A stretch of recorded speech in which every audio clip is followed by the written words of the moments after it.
Hello，大家好，我係阿 Man，今日帶大家睇下 YOHO Hub 第5座壓軸樓王呢個單位1094尺嘅4房2套單位。首先由大門進入嘅話，我哋首先見到呢個飯廳先啦。咁個飯廳呢非常闊落，可以放到一張10人嘅餐桌。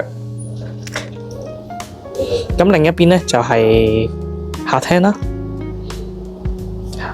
空間感好充足，咁一邊係擺電視櫃，一邊就擺梳化啦。咁我哋可以行出去睇一睇露台同埋景觀嘅位置。咁係向深圳嗰邊嘅景致，即係向北嘅。咁啊可以睇到好遠嘅景色，同埋南生圍嘅綠化地帶，視野非常之廣闊。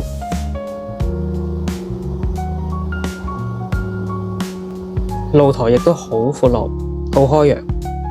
咁我哋再進入第一間嘅套房。咁呢個套房呢，發展商而家呢就放咗一個特大雙人床啦。咁空間都仲好闊落。咁呢邊呢就擺一個大衣櫃，隔離呢個門就係可以進入呢個套房嘅洗手間。咁啊，採用咗呢個企缸式嘅設計。咁我哋睇一睇呢個廚房，喺個飯廳側跟，咁啊雙星盤啦，一排窗啦，咁啊光線非常之光猛。咁另一邊呢就係蒸焗爐啦，有2組啦。咁門後面就係呢個雪櫃啦，咁啊雙門雪櫃嚟嘅，上面保鮮，下格就係冰櫃。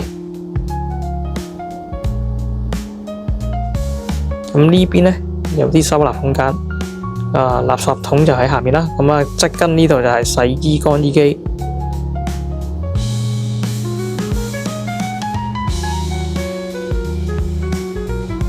非常多空間使用嘅。咁呢個位置可以放部咖啡機，另一邊又可以放啲廚具用品啦。後面就係煮食爐。咁有明火同埋電磁爐，中間呢個呢就冇火嘅。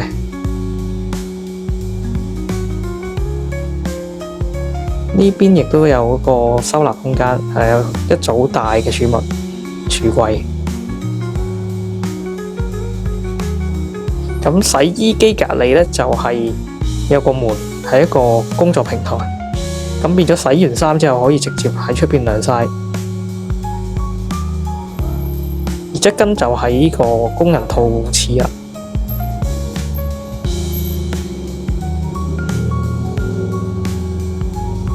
嗰個工人房都唔算細㗎，都好闊落，可以放到工人床，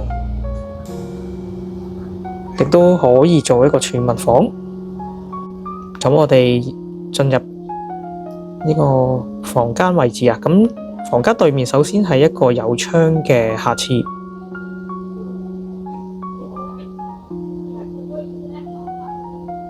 咁呢邊係第一間嘅客房啦，放咗一張嘅單人床。咁望出去個景觀呢，就同呢個客廳係同一個方向，視野非常之廣闊。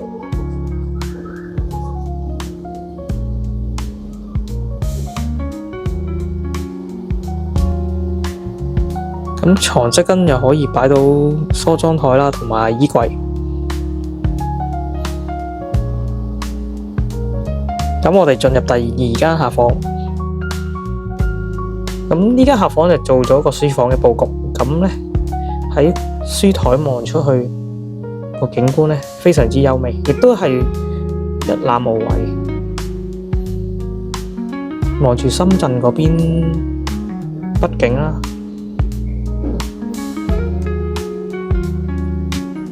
視野就非常之舒適。側跟亦都做咗啲收納櫃啦。咁我哋再睇一睇主人房。呢一邊呢就係主人房嘅套廁，左手邊係企缸，右手邊亦都有個浴缸，亦都有窗嘅。